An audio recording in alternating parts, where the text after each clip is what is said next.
ผู้ชมครับไปดูบรรยากาศที่เกิดพายุทอร์นาโดที่นครกวางโจวเมื่อวานโอ้โหน่ากลัวมากนะเป็นพายุที่ต้องบันทึกภาพกันไว้เลยนะคะเมื่อวานนี้ค่ะสำนักข่าวซินหัวและ CCTV ของทางการจีนมีการเผยแพร่ภาพเหตุการณ์ที่เกิดพายุทอร์นาโดเมื่อวันที่ 27 เมษายนนะคะในช่วงเวลาประมาณ 15 นาฬิกาตามเวลาท้องถิ่น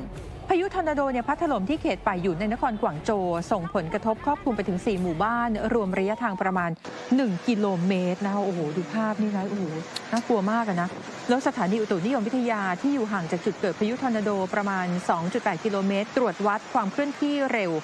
ด้วยความเร็วสูงสุด 20.6 กิโลเมตรต่อวินาทีนะคะผลสอบสวนเบื้องต้นของสำนักอุตุนิยมวิทยากวางตุ้งพบว่าพายุทอร์นาโดรุนแรงระดับ 3 จากทั้งหมด 5 ระดับค่ะ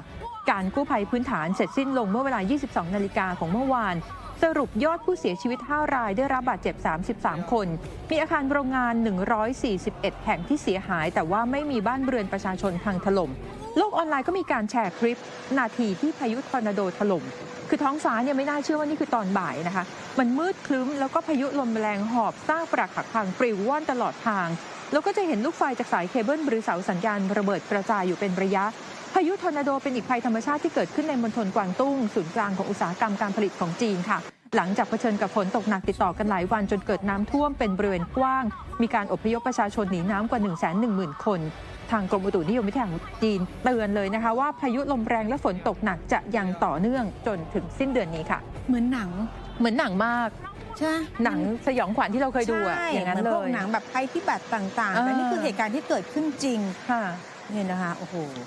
น่ากลัวนะคะส่วนอีกเหตุการณ์นึงนะคะจะพาไปที่กัมพูชานะคะกัมพูชาเนี่ยมีข่าวเรื่องของคลังกระสุนที่ฐานทัพแห่งหนึ่งเกิดระเบิดแล้วก็ทำให้มีทหารเสียชีวิต 20 นายนะคะโดยเหตุระเบิดเกิดขึ้นเมื่อช่วงบ่ายวานนี้คือวันที่ 21 เมษายนที่ฐานทัพแห่งหนึ่งในจังหวัดกัมปงสปือทางตะวันตกเฉียงใต้ของกัมพูชา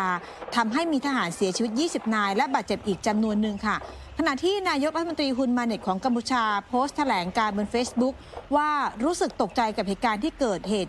ดขึ้นอย่างมากและแสดงความเสียใจไปยังครอบครัวของผู้สูญเสียพร้อมกำชับรัฐมนตรีกลาโหมและผู้บัญชาการกองทัพจัดพิธีศพและจ่ายชดเชยครอบครัวของทหารที่เสียชีวิตครอบครัวละประมาณ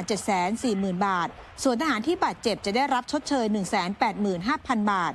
ด้านกองทัพกัมพูชาระบุว่าเหตุระเบิดที่คลังกระสุนทำให้รถบรรทุก1 คันที่บรรทุกอาวุธไว้เต็มคันรถถูกทำลายแรงระเบิดยังทำลายอาคารสำนักงานแห่งหนึ่งที่อยู่ใกล้เคียงและบ้านเรือนประชาชนเสียหาย 25 หลัง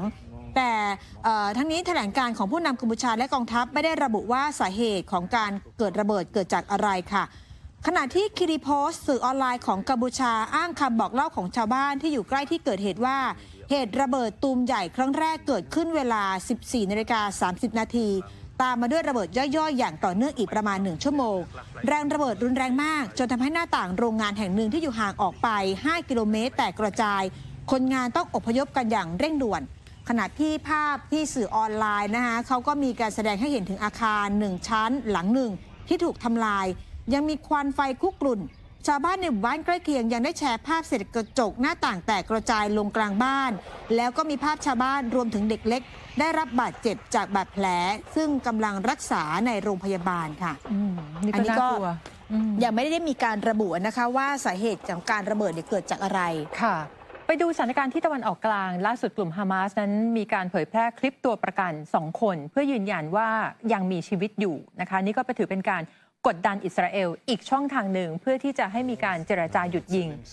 ล่าสุดค่ะคลิปที่ฮามาสปล่อยออกมาเนี่ยนะคะเป็นภาพของคิสซีเกลพลเมือง2 สัญชาติอเมริกันอิสราเอลในวัย64 ปีคือคนนี้แล้วก็มีอมรีมิรานชาวอิสราเอลวัย46 ปีไม่ได้ระบุวันที่แต่ฝั่งของอมรีมิรานบอกว่าเขานั้นถูกกักขังมา202 วันแล้วนะคะส่วนคิสซีเกลนั้นถึงเทศกาลปัสกาของชาวอิสราเอลที่อาจจะบ่งชี้ว่าเป็นคลิปที่เพิ่งบันทึกไม่นานในคลิปนี้เชื่อกันว่าซีเกลและมิรานพูดต่อหน้ากล้องภายใต้การถูกข่มขู่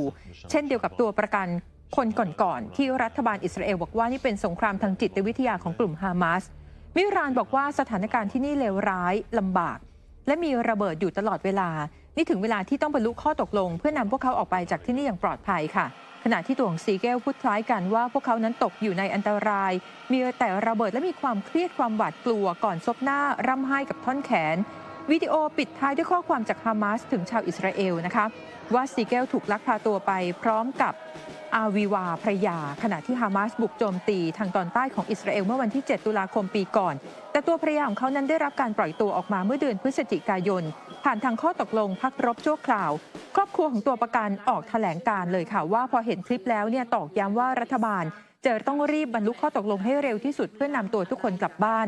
เมื่อ3 วันที่แล้วนะคะฮามาสเพิ่งจะเผยแพร่คลิปของเฮิร์ชโกเบิร์กโพลินเป็นชาวอเมริกันเชื้อสายยิววัย 24 ปีนี่เป็นหลักฐานครั้งแรกว่าเขายังมีชีวิตอยู่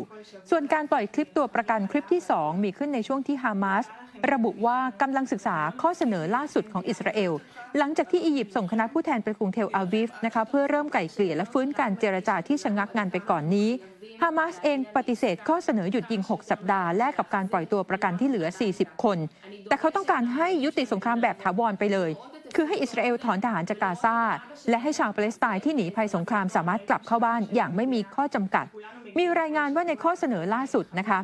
อิสราเอลยอมลดจำนวนตัวประกันที่จะปล่อยตัวแลกกับการพักรบชั่วคราวล่าสุดนายอิสราเอลคัชรัฐมนตรีต่างประเทศของอิสราเอลก็บอกกับสื่อในประเทศเมื่อวันเสาร์ที่ผ่านมาว่าถ้าสามารถบรรลุข้อตกลงกันได้อิสราเอลจะมีการชะลอปฏิบัติการบุกเมืองราฟาออกไปก่อนตอนนี้มีการประเมินกันนะคะว่าตัวประกันอยู่ในกาซาเนี่ยมี133 คนแต่ว่าในจำนวนนี้เสียชีวิตแล้วราว30 คนทางด้านนายกรัฐมนตรีเบนจามินเนทันยาฮูยืนยันมาตลอด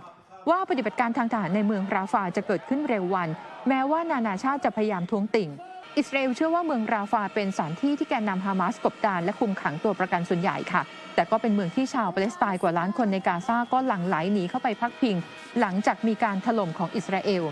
มีรายงานเพิ่มเติมในสหรัฐอเมริกานะคะจากเมืองบอสตันที่สหรัฐบอกว่ามหาวิทยาลัยนอร์ทอีสเทิร์นค่ะซึ่งเป็นหนึ่งในสถาบันการศึกษาเอกชนที่เก่าแก่มากๆของสหรัฐตั้งอยู่ในรัฐแมสซาชูเซตส์